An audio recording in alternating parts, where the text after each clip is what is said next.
I'm so excited for y'all to listen to this talk today. It's a talk that I actually have with the Bucket List family. If you don't know the Bucket List family, they're just a beautiful family, Garrett and Jess, who are taking their 3 kids and traveling around the world, literally checking boxes off their bucket list. I actually never knew if they were actually doing that. Like, is this actually your bucket list? But that really was how it started.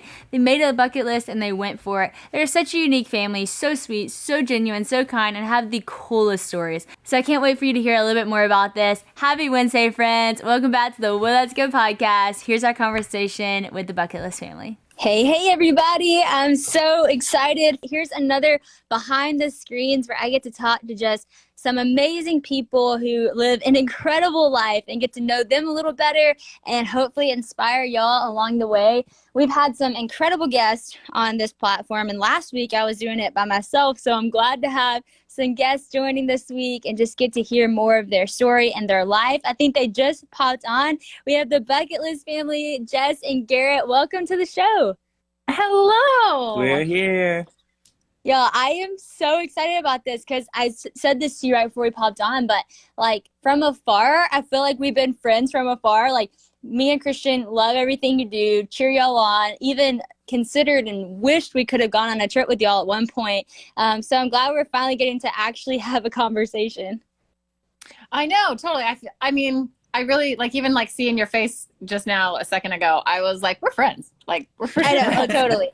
Totally. You're like, I've seen that face before. Yeah, no, yeah. I feel the same way about y'all. Well, I'm pumped. Thanks for being on my Facebook show. Basically, what we talk about here is just a little bit behind the screen. So people might know you, but more so getting to know your heart and just your story. And I personally really excited about that as well because, you know, I followed along y'all's journey and my siblings even got to go on a trip with y'all. So know you in a sense, but I want to hear some of the backstory. But before we get into the backstory, if you would just kind of tell some people who might not know about your amazing life, a little bit about your life and your kids and just the journey that y'all are on. Yeah, I'll give you like the short version. So when I was Jessica and I were both going to school at BYU in Utah. And as a freshman, I created an iPhone app that I later sold to Snapchat. And that just like shook up our lives forever and gave us the opportunity to kind of decide for ourselves, what do we want to do next? Do we want the next chapter in our lives to look like? And we weren't really sure. So Jessica came up with the brilliant idea of let's do some traveling and get to learn more from different cultures around the world. And hopefully that will paint a better picture of what our future should look like. So we started on a journey around the world that we thought would be like 4 to 6 months. And it ended up being, like 4 to 5 years over 80 countries together as a family. I mean, we were like 29, 30 or something like that. And it didn't feel right to like buy a house and settle down. So a lot of our travels was like, okay, let's go see the world and kind of see some different cultures and ways of living and figure out how we want to raise our family and where we want to raise our family. That is so cool.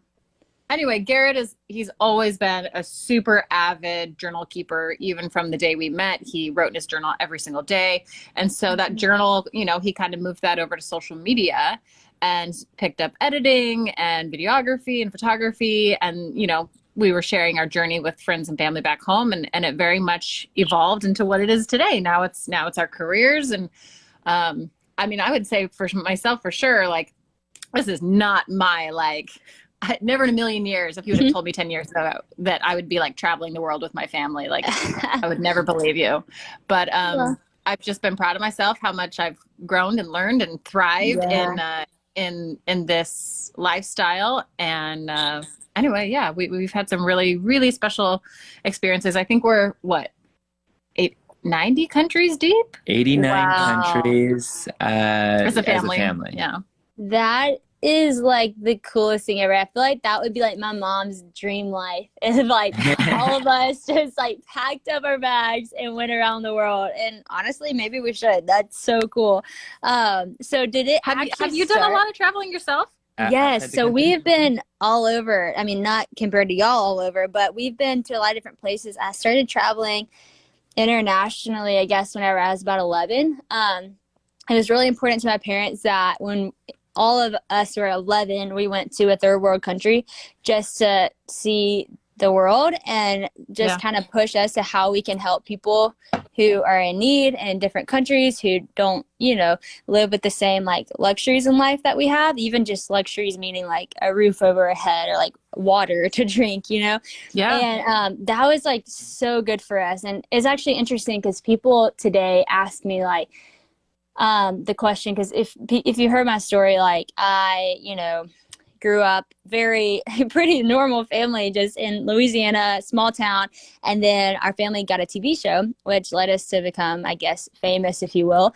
And then I got asked to be on Dance with the Stars and kind of just led into this like trajectory of fame. And I kind of asked myself, like, what does this even mean? Like, what do I even like want to do with this? And it almost felt meaningless unless I had like purpose behind it. And people kind of ask me, like, how did you get to that point of asking yourself, like, what is the meaning of this? And I always say, I think it's because I'd seen the world. Like, I'd seen by that point in my life, even though I was 17, I had just seen a bigger world than myself. You know, I think a lot of times our world can be so small and we can just see like what benefits us. But because I had seen what's out there, I was like, man, like, how can I, you know, do something good for the purpose of the world? And so I actually was really interested in asking y'all, like, I'm sure traveling the world has really shaped y'all's perspective in life. And maybe what are some of the things that y'all have taken away and say, like, okay, when you take it all away, like, what are the things, y'all, that you found like actually matter in life, if you will? One of the cool things is when you think of different cultures, oftentimes it comes up like the unique religions and the unique kind of like practices and other things that but when you travel more and more, cultures start to like blend together and you see people as just like humans and not so much setting apart for their unique religion or unique beliefs. Wow. And it just has a really cool effect where you start to see everyone on like an equal playing field. And these differences become less like dividing differences and more so just unique things that make us all like unique in character and personality and background. I feel like especially when we see, you know, our kids interact with like little kids, right? Totally. Like at our core, at our like childhood state, like the human race is all the exact same, you know, like our kids are, you know, we were teaching an orphanage for a couple weeks in Bali. And it was Dorothy's first time to school. She must have been 3 years old. And I mean, she was just didn't speak the same language, didn't believe the same thing, didn't look the same. And they just laughed and played games and somehow communicated. And there was just so much joy between this little blonde girl, and like these little cute little Balinese kids. And it just, that from the very beginning has just been like, man, all over the world, we're all so different, but we're all very much the same at our core. And that's just so beautiful to see. Friends, if you are looking for a devotional book, my new devotional, Live on Purpose, is out now. It's 100 days of letting go of fear and following God.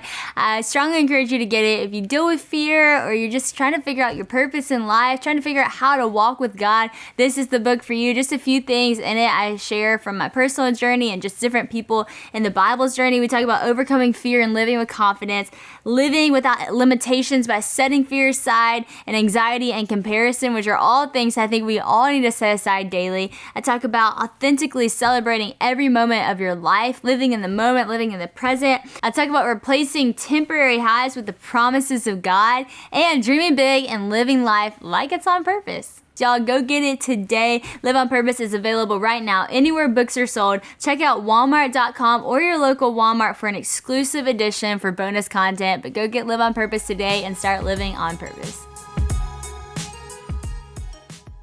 That is so cool. We experience the same thing. You know, you go to a place and you think, we don't have anything in common. And then you start kicking a soccer ball and it's like, oh, like we have a lot more in common. You know, like we laugh at the same things. We, you know, dance like no one's watching. We sing. We, you know, want to have fun. We're competitive. Like we're human and we care about each other. And so we've experienced the same thing. And it's just the coolest thing ever. So speaking of childhood, what were y'all's childhoods like? Like, did y'all travel a lot and that's what created just the continual itch, or was this something that you'd always wanted to do and started when you're older? You know, it was interesting. It was cool to hear that your parents, when you were 11 years old, had that tradition of taking you outside the country, because I'd never heard of that before, except for my own family had the exact same Really? tradition, that when we would turn 11, Wow.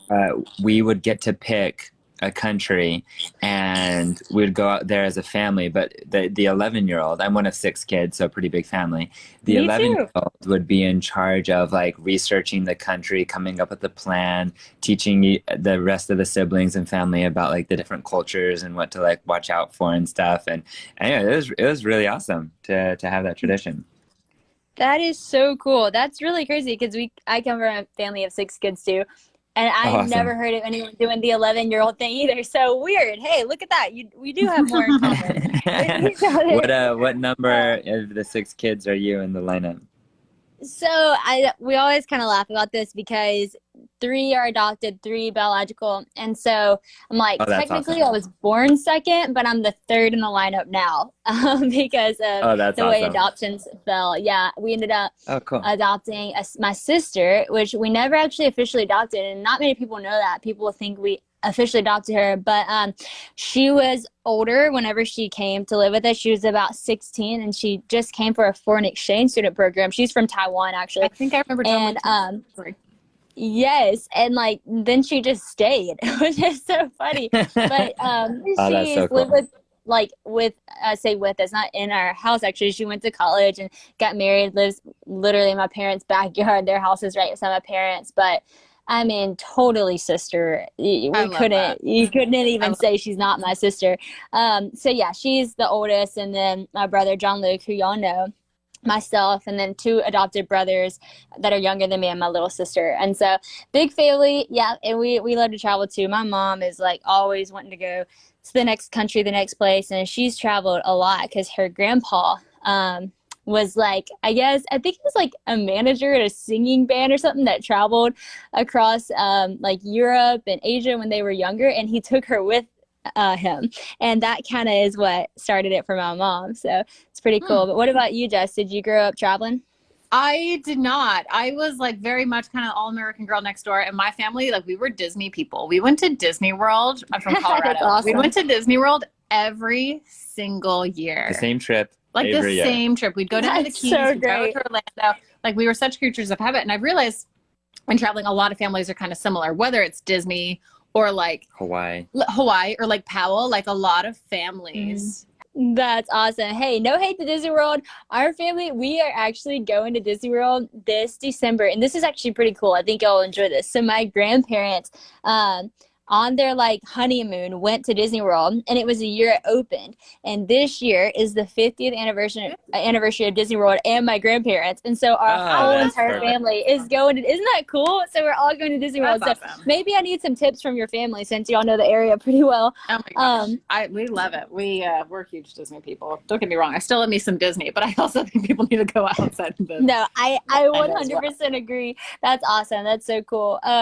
So I love how you mentioned you're like, I didn't think I would be traveling the world with my family. And this is something I talk about a lot because my kind of main audience and group of people that I work with a lot and am even inspired by myself and hopefully inspires like the college age group. And it's really sad because in college there's almost this like huge anxiety around like, what am I going to do in my life? And it's like they feel like they have to know exactly what they're going to do and what the plan is. And I always tell them like, hey, like it's okay to not know because you're probably not going to know. And you just kind of really have to take one day at a time, and wherever God leads you, whatever, your next step is, all of a sudden, you'll be doing what you love or doing the thing that you're called to do. And you'll look back and say like, I don't even actually know how that happened. It just happened. Totally. And so when you were young, what did y'all think y'all would do with your life? Garrett when you were like super young, what did you want to be? Oh my goodness. I don't know. I look back at my younger self. I was just a lost boy. You're just a I hoodlum. had no clue what the future was going to hold for But me. you like growing up, Garrett was an artist and he's always had a great eye for things. So I think, and then you started college wanting to do architecture and then changed into product design. of which he still does a lot of that. And he like when we design products for the Bucket List family or the Bucket List Studios, like Garrett loves it.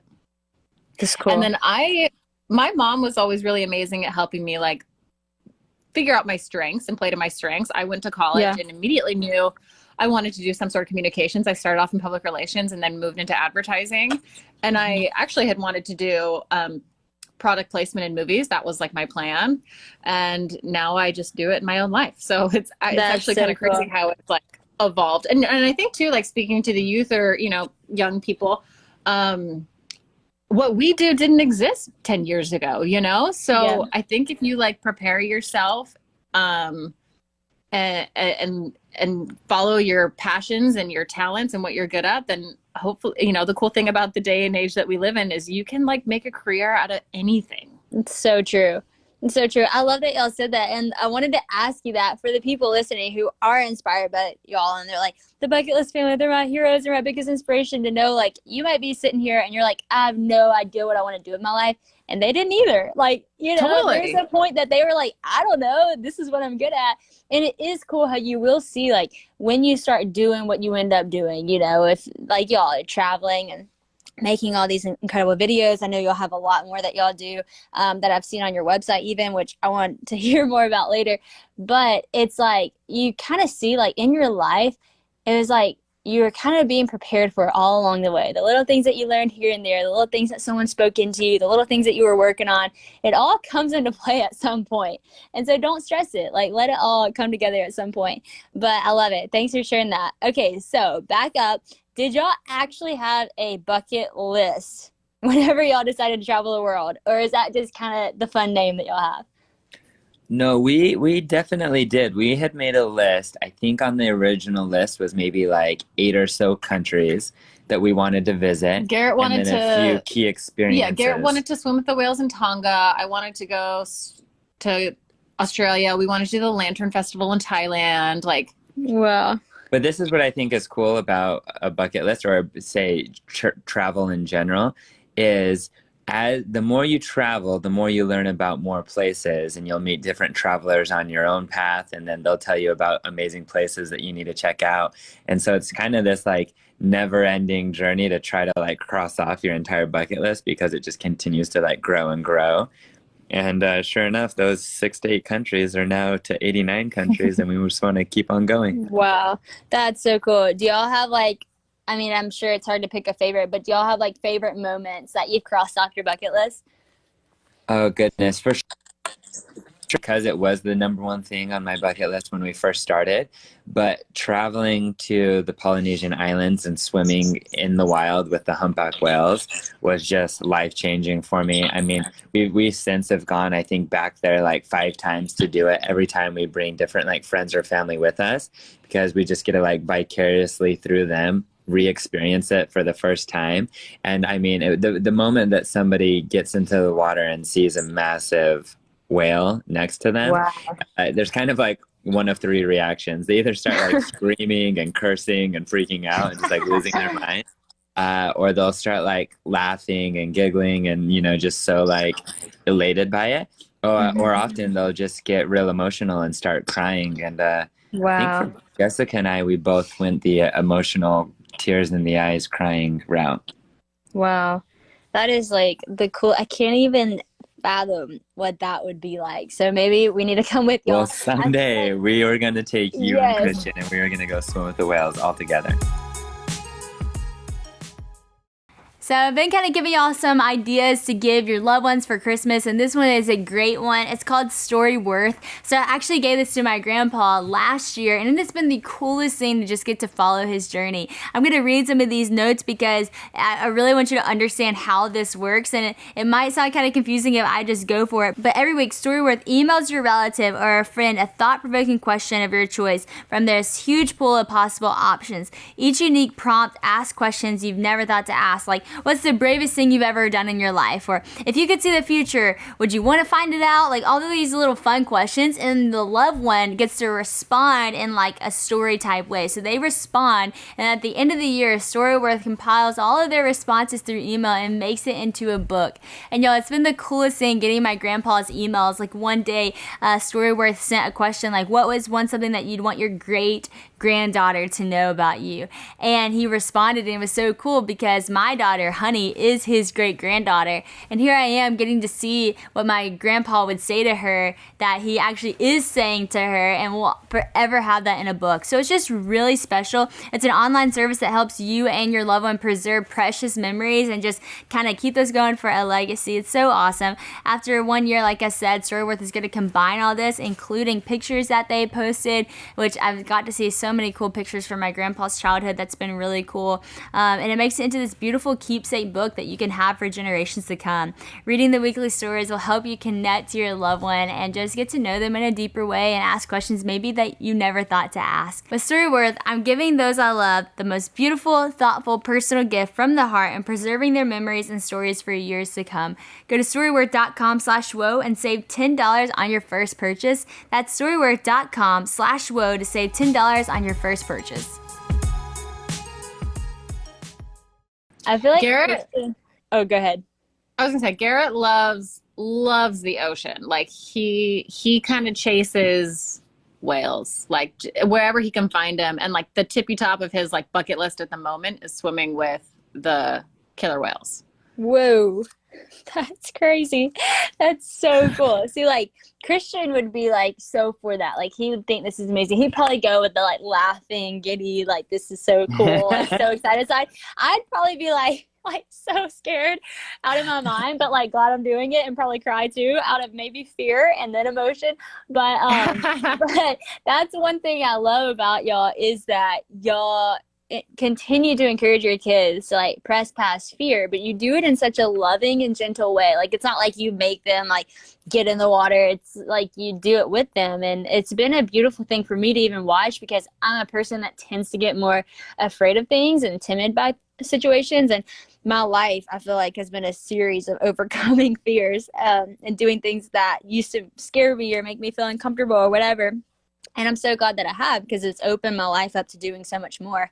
But what does that look like for y'all? Like, what's the importance of pressing past fear? And have you been on trips with people who are really afraid? How do you help them kind of overcome that? I think on the topic of like parenthood and why we do it so much with our own children, it's way less about trying to get them to just be like daredevils and do kind of crazy things in that sense.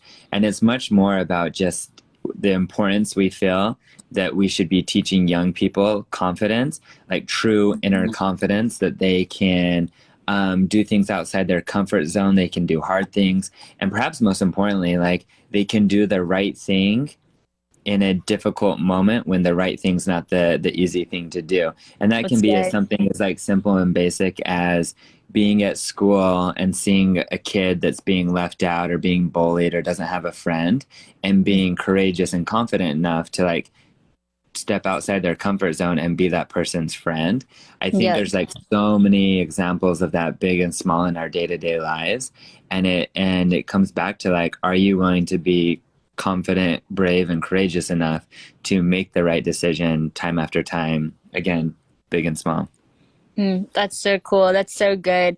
I wrote this down to ask y'all, and you just kind of talked about it. Do y'all have like what comes to mind when you think of like a proud parent moment with your kids? Because I mean, the world's got to see some proud parent moments that y'all have had, and just I feel like the world who follows y'all are proud of your kids for the things that they do. Like I saw your little one, you posted the video of when he saw the shark, and you thought he was screaming because he was scared, but he was screaming because he was so excited. I was like, that is so cool. Like what a proud moment. Oh my gosh. And as a mom that taught him, to respect the creatures around you. And I just thought it was so cool. So what are some of those proud moments like that? There was one just recently similar to that, where we were in the water there in Africa, and all of a sudden this creature, like this dark shadow, starts swimming up, and everyone in the water started like screaming and running, and my kids like put on their mask and start swimming towards the shadow because they knew it would be like some cool sea Oh, I creature. know. Dorothy the other day was like, there was a pretty hefty sand shark just in the shallows here, in Hawaii, and all the other kids are like running out of the water, and Dorothy's like, oh, can I still go surfing, Dad? Oh my goodness. You're like, practice what you preach. No, that's so cool. I mean, I bet that's just such a cool thing to experience with your kids. And it's something like my mom says to me, it's like, you know, she always teaches me to be fearless and to be able to say yes to things that scare me, and maybe not even be fearless, but even just do it afraid. And one thing that she said that's challenged her in her own life is like leading by example for us, like, if something scares her, but she knows that she should do it because it's a good thing for the world, or it's a good thing for our family or whatever, like she'll do it. And hopefully she's leading by example. And I think y'all lead like so well for your kids. And it's just the coolest thing. Also, Jess, I didn't get to hear what your bucket list moment was that you checked off the list. So I wanted to go back to that. But what was one moment for you that you were pretty excited to check off? I mean, I would definitely say my like favorite place in the whole wide world. Garrett even says, and I had some friends come out to Africa this summer to join me, and they're like, "Yeah, Jess is at her finest on safari. Like Safari Jess is so like cool. The most confident, happy person." And anyway, yeah, I think just being on safari is like so incredible to me. But I would say something I did have on my bucket list for years and years, even as a kid, was cage diving with the great white sharks. And, oh my gosh. That was really, really special and so fun for me. We actually brought the kids with us. We were in Guadalupe, Mexico, and I'm not super stoked on the idea of the kids being in the cage, but they did great. It was fine. Oh my goodness. Like when Christian listens to this, he is going like, we actually might be backpacking around the world, because I'm not kidding. His like 2 things on his bucket list are African safari and cage diving with the great white sharks. Like those have always been like his 2 things since even before we started dating. I heard him say that. And so I know at some point in our married life, we're going, you haven't done Africa before? No, well, we've been to Africa. Like I've been to Uganda, and actually I went to Somalia, which was really crazy. Wow. A food drop, which was just amazing. I'm so thankful I got to go, because I know that is a pretty dangerous situation, and I was very grateful I got to go and just meet people there. It was the craziest experience. But so I've been to Africa, but not the safari part, which would be amazing. And Christian's never been to Africa at all, and so we would love to do that. So yeah, he's always said that, and I'm like, okay, at some point I'm gonna get the courage up, like, in our lifetime to do this. But I mean, I would love a safari. It's just the great white shark cage thing. I was like, maybe I'll just stay. Maybe I'll just stay on the boat for that one. But I'll go with you. But anyways, no, he's gonna be so excited when he hears this and be like, we have to go. But that's awesome. Well, absolutely. Okay. Tell him to reach out to me, and I'll give him like all the tips on like the best way to do it. Oh, yes, I definitely will. And if I get the courage up to do it, I'm going to need all the tips. Oh, for sure. Well, our number 1 tip, our very first tip is going to be to do it together with us. Let us come with you and just experience it with you. It's so fun. Sure. I will admit that actually might be helpful to me, because it's not that I have like bad FOMO, but if like everyone is doing it, like my friends, I'm like, well, I'll definitely do it. We'll all do it together. So, and I have to say, like, I went skydiving, and I was the only one of my friends that wanted to do it, and I was going to do it alone. And then last second, everyone decided to do it with me, which kind of gave me some confidence. I was like, okay, I can do things. I can do things by myself. If I had to in that moment, I was going to do it, because I wanted to do that so bad. So the shark, though, I might need some friends. So well, then how about for you yourself? Like if you were to say your own bucket list, what are an item or 2 that are at the very top of your own personal? Yes, great question. So I really want to go to Taiwan, because that's where my sister is from. And I've never even been to Asia at all. Like of all the places we traveled, and I traveled a lot of places in Europe, different places in Africa, a lot of places in South America, but never been to Asia. And so I would love to go there and just get to see around. And also, like, I really want to, so my family loves skiing, which we're kind of like the family that goes once a year, so I can't say we're like super good, but I would love to go skiing in another country, like, I don't know, in like Switzerland or something Oh, like so that. fun. It's just like beautiful. That's always kind of been on my bucket list. So Yeah. I got a couple good things, but we need to expand it. We need to actually write it down. So then we'll probably do it once it's written down and make a plan for it. What is some of your favorite things to do as a family? I know y'all are all over the place, but it's so sweet that y'all do it together. Do y'all have something that's a little bit routine when you get to the place? Like, we love to do this when we get there. We're we're just water people, and so it's kind of like, because when we're traveling, we'll try to seek out places where we do have access to either a beach or a pool or whatever. And so it's definitely a tradition. Like, first thing to do is just go like test the waters, literally. Any body of water. I mean, I would say this is you. This is Garrett.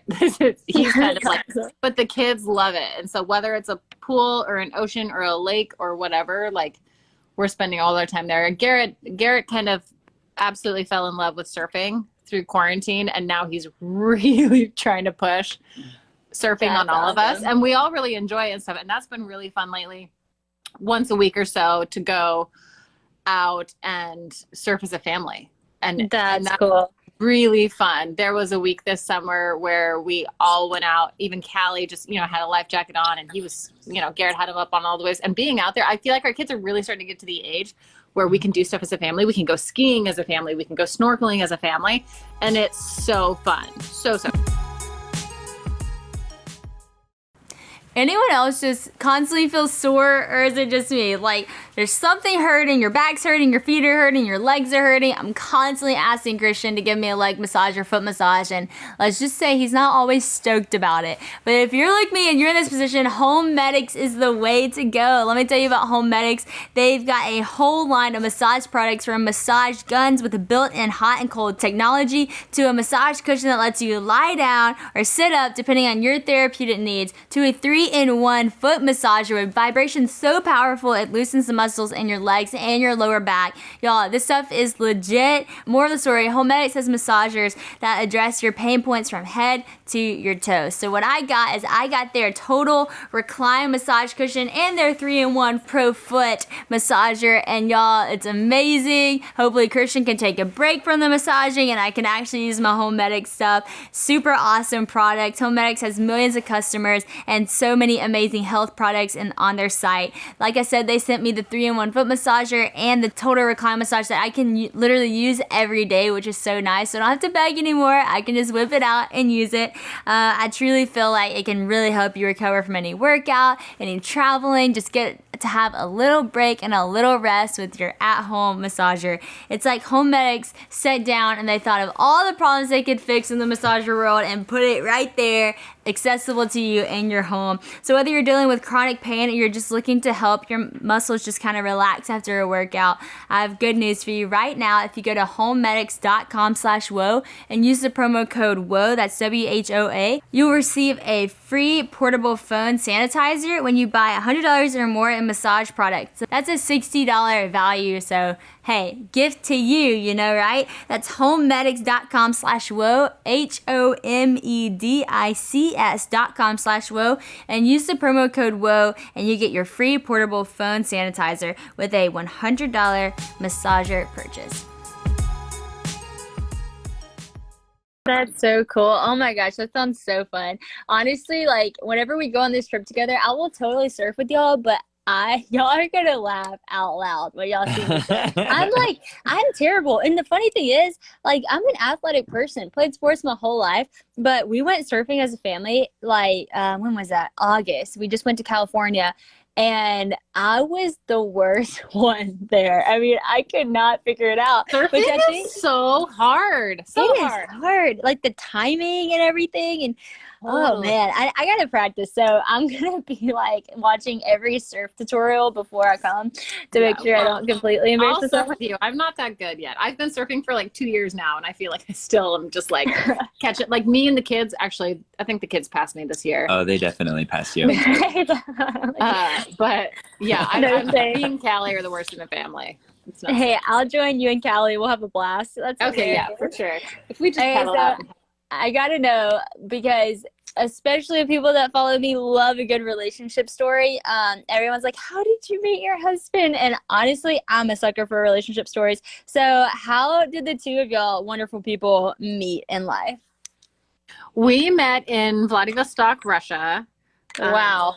Garrett That's and cool. I were both serving church missions in Russia at the time, and yeah, that's where we met. You know, and on our church missions, you don't date, you don't flirt, you don't really even spend too much time like thinking about members of the opposite sex. You like really are dedicating those 2 years to the Lord. Well, and like Wow. Jessica said, we were in Russia, and one of the rules is you only speak Russian. You don't speak English.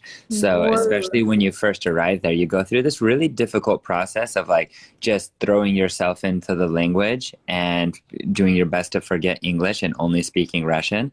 And so when we very first met, like first saw each other, that very first moment, I had already been in the country for like maybe 6 months or so. And so I was speaking Russian quite well, whereas Jessica had just arrived and she couldn't really speak or understand Russian.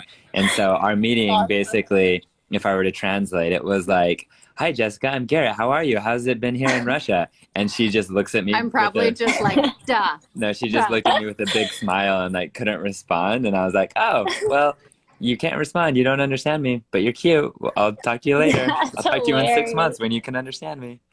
That is so funny. So you didn't connect until after the 6 months? Well, so we were out there, I guess another year or so. We were friends. We had worked together. Like we taught an English club together. Garrett had a really loyal girlfriend back at home who was writing him every week. Anyway, yeah, we came back and that didn't work out. And I was not interested in him. Like I really liked him and respected him as a missionary. He was a phenomenal missionary. And then I came home and we had another buddy who was in Russia with us who was like, I want to take this girl out on a date. You guys should come. And we're like, okay, but like, who should we go with? And he was like, well, go with each other.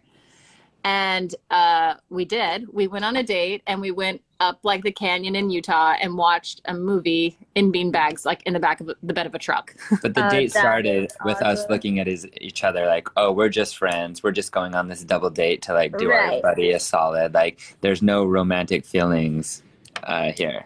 And then we ended up cuddling that night. But then we got really good chemistry. And honestly, it sounds so cheesy when I say this, but like I honestly felt like it was like this puzzle piece that was like meant to be together. Like it just felt so right. And anyway, we just started dating from there. And then I think it was like our third date, and I told Garrett, I was like, I'll probably marry you. No, it was our second date. That's Jessica? awesome. Hey, when you know, right? You know. Single Jessica was the most confident, aggressive, forward girl I had ever come across. I'm not afraid to make a move. She put on all the moves and go after a guy. And true story, yeah, it was our second date. She looks up at me and is like, yeah, I'm probably going to marry you.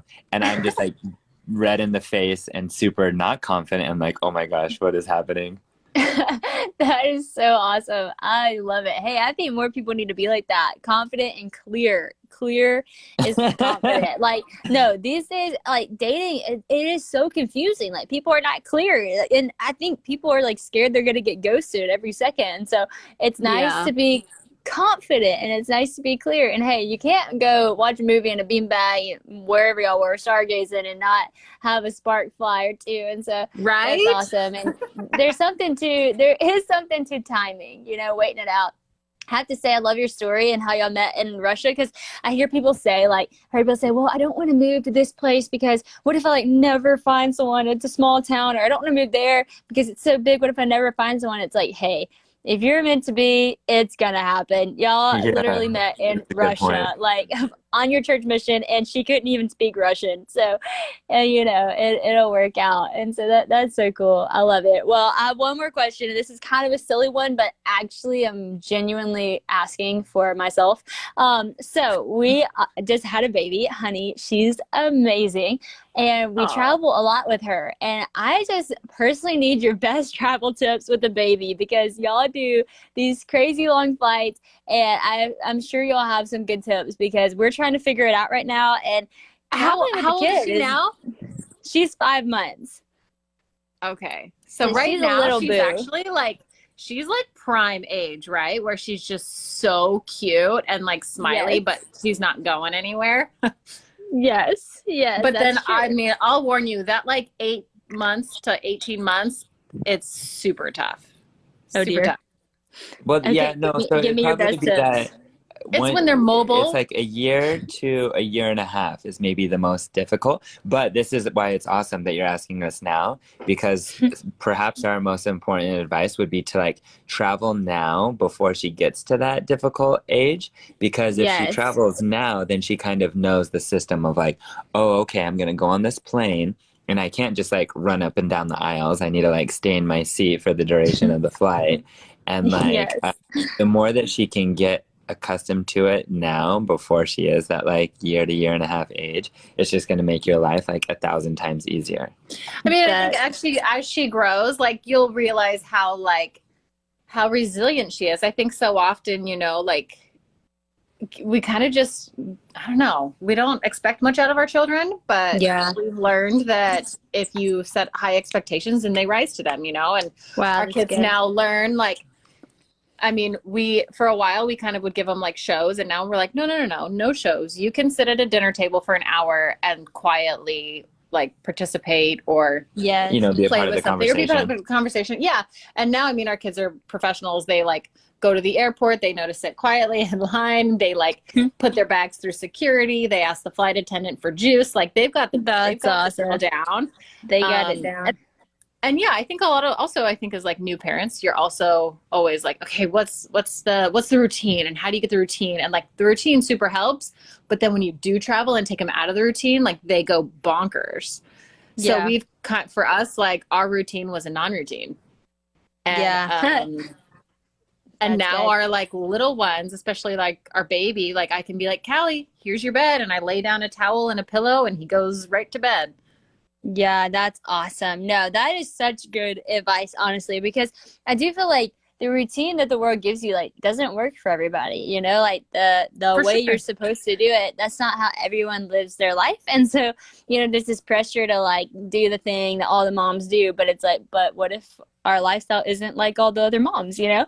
And so that is really good that you have to like just adjust. And also I love how you said like set high expectations for your kids and they'll rise to them and expect more out of them, because that's so true. Like kids are resilient, and they are the things that come out of their mouth sometimes is like so wise. You know, they don't even know what they're saying, and you're like, wow, I needed to hear that. Obviously my daughter's really young, but we're around so many kids, and you know, even in the Bible it talks about having like faith like a child, and I just love that. It's so true. You can learn so much from a kid. And so thanks for sharing, you know, y'all's family with the world, because we learn so much from y'all. And even just the bravery that your kids show and the way that y'all parent, it's just so awesome. I had a book come out a few years ago, and it's called Live. And the whole idea of it is that, you know, life was just given to us, but it's our, you know, choice, and it's our kind of challenge to go live it, to not just exist, but to actually live like it's a verb. I love that. Y'all's life represents that so well. You know, you had an opportunity after you invented the thing that you invented on Snapchat and sold it to just, you know, build your house and settle down, and that would have been fine, and that would have been great, and that would have probably been what a lot of people would have done. But y'all chose to live. You chose to not just exist, but to live your life like a verb and go out and do things that inspired people and inspired your family. And the world is a better place because of it. And so I'm thankful I got to have a conversation with you finally and get to thank you for all that you do and hear more about your story. And I'm glad we got to do it with people listening. I hope they're inspired as well. But I look forward to the day we get to do this in person. And I'm so grateful that y'all were on my Facebook show. Well, thank you. No, and likewise, the feeling is mutual. We know you put out so much good. And I always say, you know, especially when it comes to social media, you can put out good, bad, or nothing. And I honestly feel the Lord wants us to put good out there, you know, and just the more love and kindness that we can share. It's just what the world needs right now. More family, more charity, more everything. So thank you as well for your beautiful example. And we're so happy for you and your cute little family and your new baby girl. She's got great parents. Thank you so much. Tell Honey hi, tell Christian hi, tell Christian that we love his TikTok dances. That's super important, and it's the best thing ever. Oh, I will relay the message. He's proud of that. He is truly proud of that. Well, we'll do a TikTok dance together, and I appreciate y'all so much. And I just want to encourage everyone listening, just what Jess just said, that with social media, you can put out good, bad, or nothing. And I really do encourage all of you to go use it for good. Every single one of you, if you're on this app, that means you have a platform. That means you have a voice. That means that, you know, you have something that you can steward well. And so use your words use your words wisely, and use your words to make impact on people. So thanks so much. Everyone have a great day and a great week, and I'll catch you next time. You too. Bye, Thanks, guys. Sadie. Bye.